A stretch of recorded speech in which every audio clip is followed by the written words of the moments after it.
there, my name is Kelly Dale with Off the Beaded Path BeadStore.com. Thanks so much for joining me today. If you're new here, please hit that thumbs up button and subscribe so that you can keep up to date with all of the new videos that we release. If you are, a returning viewer, thank you so much. I am so excited because we are going to do a new way to start brick stitch today. I'm going to be showing you the new way how to make a cute little pair of heart earrings just in time for Valentine's Day. And I'm going to be showing you some tips and tricks along the way. So one of my friends, Edie Chandler, reached out to me a few weeks ago and she said, hey, have you seen this new way of doing brick stitch? And there is a super talented beader online who was, just showing her way, how she started brick stitch. And I thought it was such a good idea, but I remembered that I had seen it before. So I got to thinking and I got to searching and I found what I was looking for. So back in 2001, Diane Fitzgerald wrote a book called Beading with Brick Stitch. And Diane actually shows us not one, not two, but 3 ways to start brick stitch. So the first way she shows in this book is a basic ladder stitch, like a lot of us do. The second way she shows is the new way. And then the third is a way that I understand the concept, but I don't understand it. So, hey, if any of you know Diane Fitzgerald, give her my number, please. And have her call me because I'd love to understand it so I can help you guys understand it. So we're going to go with Diane's instructions from the Beading with Brick Stitch book on how to do this new way to start it. So if you'll head on over to offthebeadedpathbeadstore.com, I have 2 different patterns available to you today. I have a free version of this pattern for the heart that we are going to be using in the video. So again, this little guy is going to be free on the website. Go to offthebeadedpathbeadstore.com. Under step-by-step tutorials, you will see a free section and this little guy is going to be in there. I also have another version of the project that I won't be showing you that today, but I do have it available on my website. It is for this fun stack of earrings, and I know some of you are like, Kelly, that is way too colorful. I'm not all rainbows and sunshine. So I was thinking of my friend Amy, and I had this little black version of those hearts, so it's not so much in your face. So I do have a pattern available for this, and in the pattern, it does have a special video link that I did a video specifically for this pattern as well to show you how to do this fun project. But it's a quick and easy earring that I think you're going to enjoy. So grab some delicates from your stash, grab your favorite beading thread, grab a size 12 beading needle and the pattern, and let's get started. Now, 2 things I forgot to mention just a second ago, but if you're going to make these into a really cute, simple pair of earrings, I'm also going to need just a few size 15 seed bead, no matter what brand it is, it'll be fine. And then you are going to need a little wire protector. This is just what we're going to use for that top loop along with your ear wires. This also makes a really cute charm.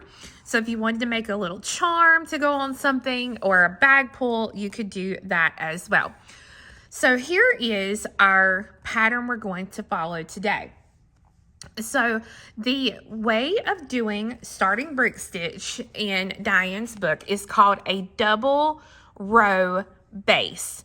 And this basically means that we are going to be working 2 rows at one time.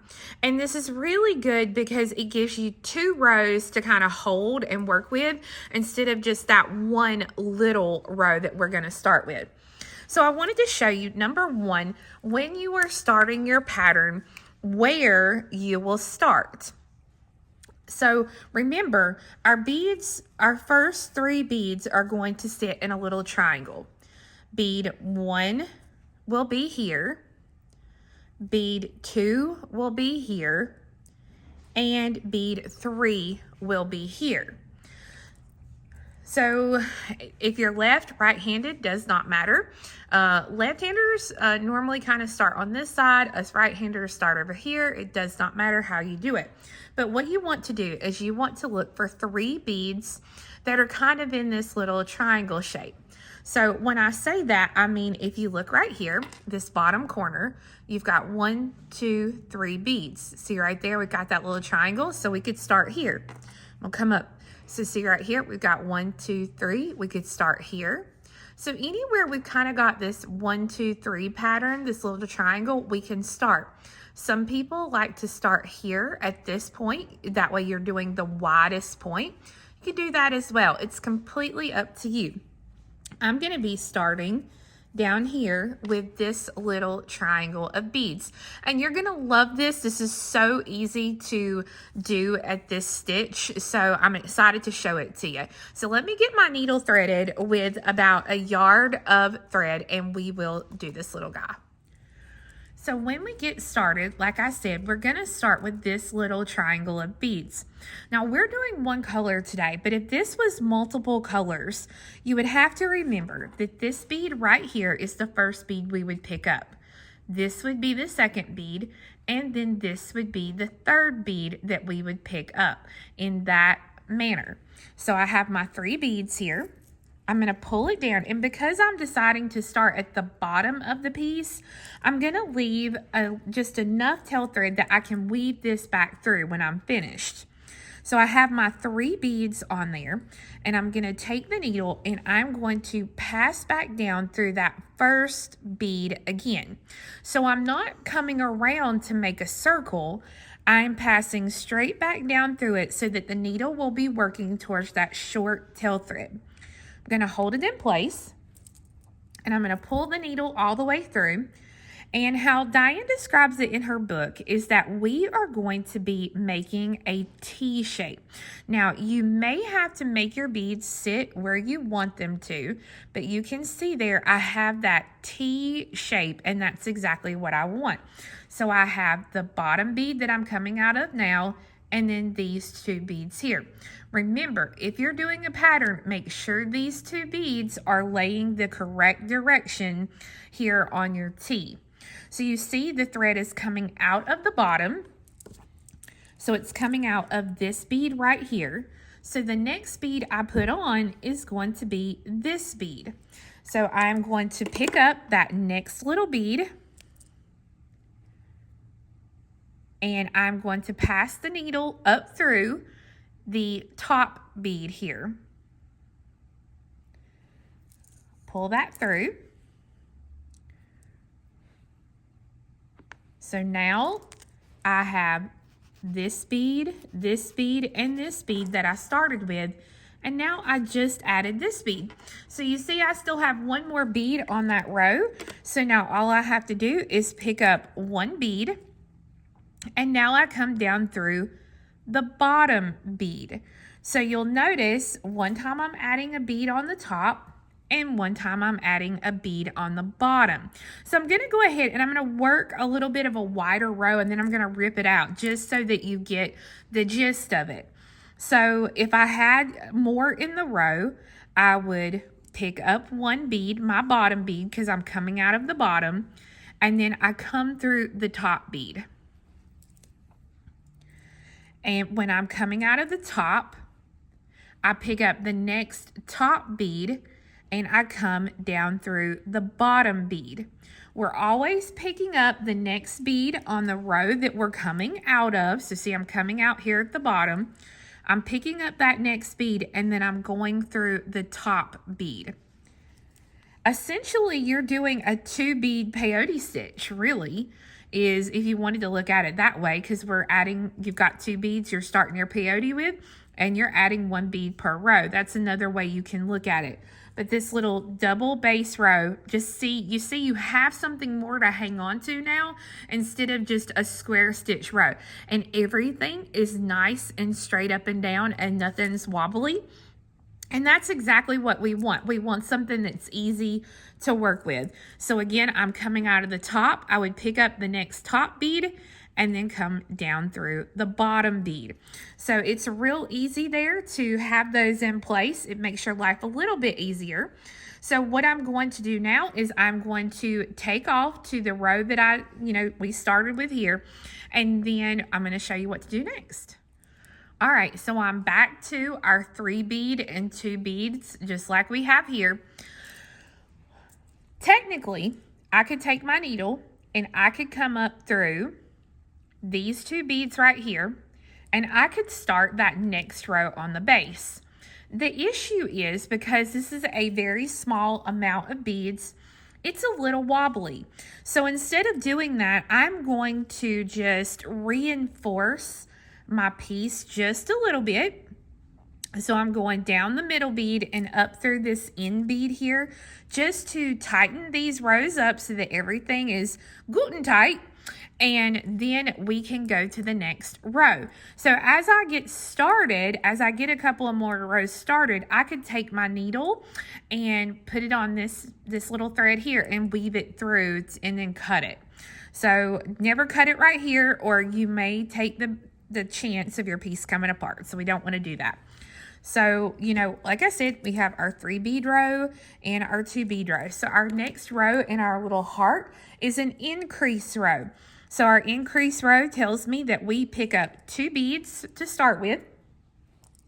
And if you've never done brick stitch, I've got a lot of great tutorials here on my channel for brick stitch. But instead of, passing up and down through the beads, what you want to focus on are your thread bridges here and here. So the thread that connects the beads together. So to increase, I have my 2 beads, and I'm going to go under the very first thread bridge. I'm going to pull these beads all the way through, and then I'm going to take the needle and I'm going to pass up through the bead right above where my thread is exiting. And I will pull this through. Right now it's looking a little wonky, but don't worry, it'll straighten itself out. So we have our 2 beads there. And see, we have to have 4 beads on that row. So I pick up 1 bead, and now I take my needle and I go under the next thread bridge. So at this point, I have 3 beads here on this row, but I need 4. And remember, I told you this was an increase row. So to add that 4th bead, we pick up 1 bead, and you're going to wiggle your needle under that same thread bridge that you just went over, under, to add this last bead. See how it pops there to the side?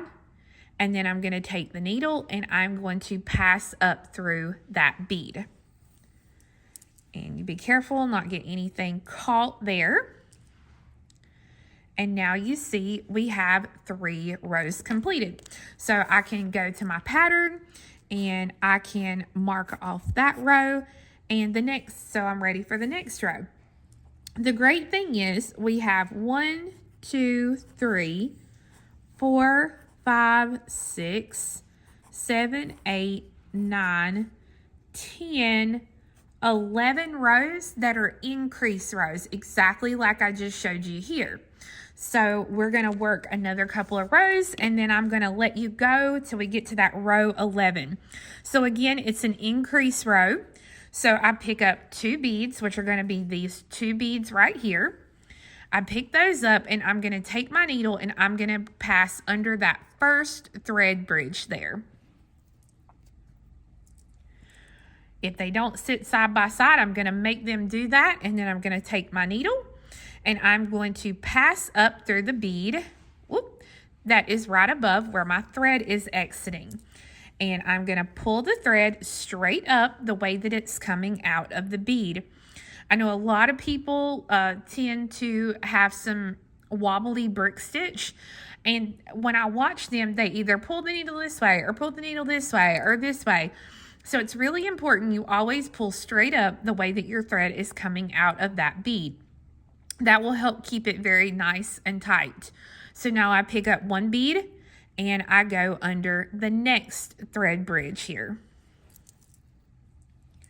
and pass up through that bead. pick up another bead, go under that next thread bridge. But remember, according to our pattern, I'm supposed to have 5 beads for this row. Because I only have that many thread bridges, I've only got 4 beads on the row, but I add that last one by picking up a bead and passing my needle under the last thread bridge, and then you pass up through the bead that you just added. And now I have 1, 2, 3, 4 rows. So now I can mark off that row. So I'm going to follow that same procedure that we've just been doing all the way until I have 11 increase rows. And then we've got to do this up here, which is going to be just a little bit different. So once you have your 11 rows, you'll notice our 12th, 13th, and 14th row are done differently. You'll notice that we have a space here and that these rows, instead of building outward, build inward. This is called a decreasing brick stitch that we are going to do. And I'm going to show you the easiest way I have found to do this. So we are going to start where we're at, and we pick up 2 beads, just like we do on the start of every row. We pick up our 2 beads, but this time, instead of going under that first thread bridge, we skip it and we go under the second thread bridge. Now, when you pull your beads, you'll notice they don't want to sit straight up and down. They want to sit wonky. So we go up through the first, or the bead right above where the thread is coming out, just like we normally would. But even when we do that, you'll notice one side kind of goes straight, the other side goes wonky. So to combat that, we come down through the first bead here on the end, and I'm going to put my finger there to hold it in place, pull the thread straight down, and then I take the needle and I come up through the second bead again. And when I do this again, I'm going to put my finger there and I'm going to pull that thread straight out so that now I have some perfectly laying beads. So my row here is got 1, 2, 3, 4, 5 beads on it. So I already have 2. Now I pick up 1 bead and I come under the thread bridge. The very next one, we're not skipping anything this time. So that's 3, 4, and 5. Now, once I have those 5 beads, instead of continuing to work the row, I'm going to go ahead and do the next row. So my next row only has 4 beads. So I'm going to work back in the other direction, and I pick up 2 beads just like I normally would. And again, since we're decreasing, we are going to skip the first thread bridge and go under the second thread bridge. We go up through the bead right above where the thread's coming out. And remember, our beads are going to sit like this. We don't want them to do that. So we come down through the first bead and put your fingers there as you pull the thread straight down.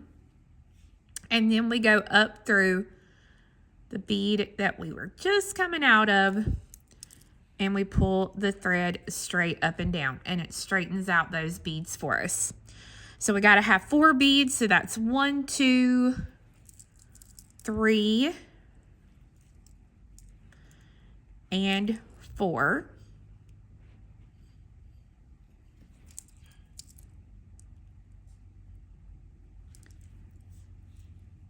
And we have 1 row left. You see that it's got 3 beads there. So again, we are going to do our decrease in the brick stitch. So I skip the first thread bridge and go under the second. Go up through the bead right above where the thread is exiting. And then pass down through the first bead. And again, I'm going to put my finger there to hold it in place. And then up through the bead here. And then I'm going to do this one more time, one more bead here because it's only a 3 bead row. There we go. So now this side of the heart is complete, but we have to do the same thing over here. So the easiest way to do that is to take your needle, and we want to pass down through the beads kind of at a diagonal, but we do want to be careful the way that we go through it. If it feels super tight and it doesn't want to go through, just kind of pass through another bead because we don't want to bust that bead. So we're just going to kind of get down to this working row, and we're going to pass through in an up and down motion through this row until we get to the end.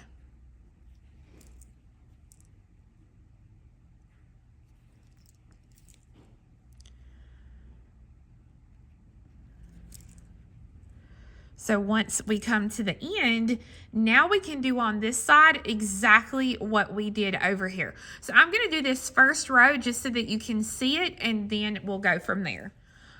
Okay, so you can see here that I have added the 5 beads for that row, and now we have this empty space here that we need to have for our project. So now what I'm going to do is continue to build the next 2 rows so that I have this heart shape complete. Would you look at that? Isn't that just the cutest little heart? I absolutely love it. So before I finish this top part, I'm going to go ahead and put a different needle onto the little tail thread. And here's all you have to do with it. Just take the needle, pass up through the beads here along this side. Your needle should run smoothly up through there. So I'm going to pass up through there, and then that's all you have to do. Now I'm going to trim that piece of thread off right there so that now I am left with this awesome heart. So I did the finish of this a little bit different, but I do love the finish of it. So I'm going to take, and from the bead I'm coming out of, you'll notice here I'm coming out of this 3rd bead to the inside. I'm going to pick up 3 of my size 15 seed beads. I'm going to use my wire protector or my wire guardian. So I'm going to come up one side of the piece, and then I'm going to take my needle and I'm going to come down through the other side of the piece. This is going to protect the thread from rubbing consistently up against the ear wire. So now I'm going to pick up 3 more of my 15s, and I'm going to come across, had it like this, I'm going to come across to this bead right here. It's the one exactly opposite. I'm going to come through that bead. I'm going to pull, and this is what it will look like. And how, oh, it's just so cute. I love it. Now, if you want it to be a little bit longer, you can absolutely do that. You can add some more beads. This one, I know the person who I'm making these for like short little earrings, so I'm going to keep this as small as I can. Now, you can finish this off however you want. You do not have to do what I've just done here, but this is just how I like it. So now I'm going to weave down through the beads and pass back up through this up here to reinforce it one more time. Again, be careful how you pass through the beads. We don't want to completely demolish our piece after we've just finished it. So I'm back out of the bead here that I was coming out of. So I'm going to be real gentle. And I'm going to pass through the 3 15s again. If you don't have any 15s, use 11s. Use what you have in your stash, okay? I'm going to pass through the wire protector again. And then through the 3 15s.